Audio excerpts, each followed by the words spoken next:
నిన్న జరిగినటువంటి రాష్ట్ర ఆర్యవైశ్య మహాసభకు సంబంధించినటువంటి పెద్దపల్లి జిల్లా ఆర్యవైశ్య మహాసభ ఎన్నికలలో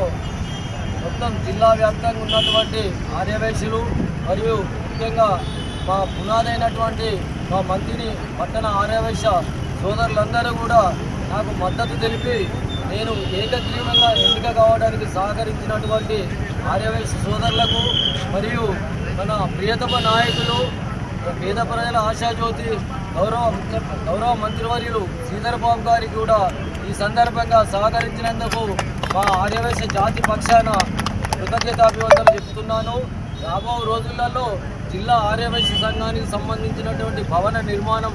ఇప్పుడు కొంతవరకే జరిగింది. ఇట్లాంటి ఆర్యవైశ్య భవనాన్ని పూర్తి స్థాయిలో నిర్మించడమే కాకుండా ఆర్యవైశ్యులకు సహకరించినటువంటి ఇట్లాంటి విషయమైనా కూడా ముందుండి ప్రతి దానికి చేదోడు వాదోడుగా పనిచేస్తూ మండలాలలో కూడా ఆర్యవైశ్య సంఘాన్ని బలోపేతం చేస్తూ గౌరవ మంత్రివర్యులు ఐటీ శాఖ మంత్రులు మన శాసనసభ్యులు పేద ప్రజల ఆశాజ్యోతి శ్రీధర్ బాబు గారి ఆశీస్సులతో తప్పకుండా ఆర్యవైశ్యుల అభివృద్ధికి కృషి చేస్తానని చెప్పి ఈ సందర్భంగా పత్రికా ముఖంగా నాతో పాటు వచ్చినటువంటి అందరికీ నేను తెలియజేస్తున్నాను.